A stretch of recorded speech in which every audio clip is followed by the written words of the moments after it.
आता 5 जुलैला तब्बल 20 वर्षांनी ठाकरे बंधू विजय मेळाव्यामध्ये एकत्र येणार आहेत। त्यातच खासदार नारायण राणे यांनी ट्विट करत उद्धव ठाकरेंवर जोरदार हल्लाबोल केलाय।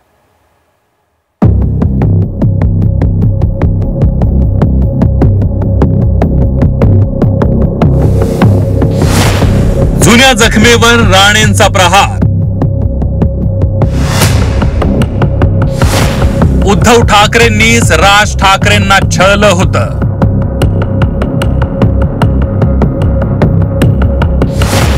राणेंचा ट्विट करत उद्धव ठाकरेंवर हल्लाबोल।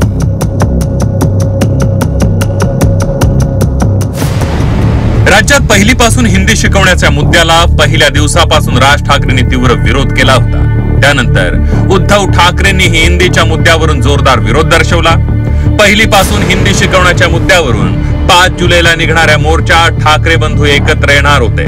मात्र सरकारने हिंदी भाषेचे दोन्ही GR रद्द केले आणि 5 जुलैचा मोर्चा रद्द करण्यात आला।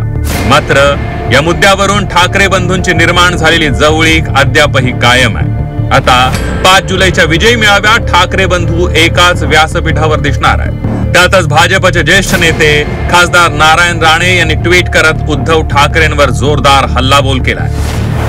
उद्धव ठाकरे राज ठाकरे यांना भाऊबंदकीच्या नात्याने परत या असे म्हणून प्रयत्न करीत आहे। मला आठवते याच उद्धव ठाकरेंनी राज ठाकरेंना छळले होते, त्रासही दिला होता, पक्षाबाहेर जायला त्यांनीच प्रवृत्त केले होते। याची यांना जाणीव नाही वाटतं आणि आता का म्हणून लाळ ओकताय। राज ठाकरे, नारायण राणे, गणेश नाईक, एकनाथ शिंदे यांनी शिवसेना वाढीसाठी आयुष्य दिलं, त्यांना बाहेरचा रस्ता दाखवून दिला। माननीय बाळासाहेब ठाकरे यांनी शिवसेनेला सत्तेत बसवले, यांनी सत्ता घालवली। शिवसेनेच्या अधोगतीला पूर्ण जबाबदार उद्धव ठाकरे आहे। मराठी माणसाने व हिंदूंनी याला घरी बसवले। गेलेले परत मिळवण्याची धमक व क्षमता उद्धव ठाकरे मध्ये नाही। जो बूंद से गई वो हौद से नहीं आती असं ट्विट खासदार नारायण राणे यांनी केलं। नारायण राणे यांनी उद्धव ठाकरेंवर केलेल्या हल्लाबोल नंतर ठाकरेंच्या शिवसेनेचे नेते भास्कर जाधव यांनी राणेंना जोरदार प्रत्युत्तर दिलंय।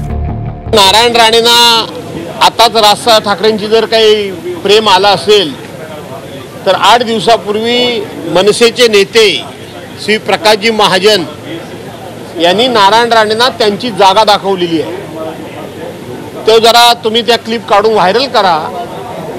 नारायण राणे यांनी राजसाहेब ठाकरेंबद्दल किंवा त्यांच्या मुलाने जे वक्तव्य केलं त्याबद्दल प्रकाश महाजन यांनी सांगितलंय नारायण राणे हा एहसान परामोश माणूस आहे असं प्रकाश महाजन म्हणाले। ते तुम्ही वक्तव्य काढून बघा। त्यामुळे मला असं वाटतं की त्यांनी दिलेलं उत्तर पुरेसं आहे।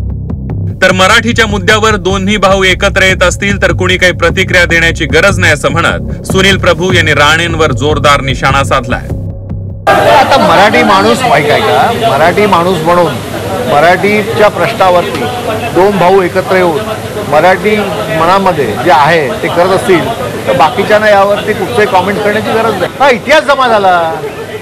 झाडाला पालवी फुटते, ती ऋतूमध्ये वेगवेगळ्या ऋतूमध्ये ती गळते, नवीन पालव्या येतात। शिवसेना त्याच गतीने चाललेली आहे। ठाकरे बंधूंच्या जवळीकीमुळे राज्याच्या राजकारणात रोज नव्या चर्चांना उधाण येताना दिसतंय। विरोधक वारंवार राज यांनी शिवसेना सोडली तेव्हा त्यांना कसा त्रास देण्यात आला होता याची आठवण करून देतात। राणेंनी पुन्हा त्याच जखमेवरील खपली काढल्याचं पाहायला मिळत आहे। ब्युरो रिपोर्ट, झी 24 तास।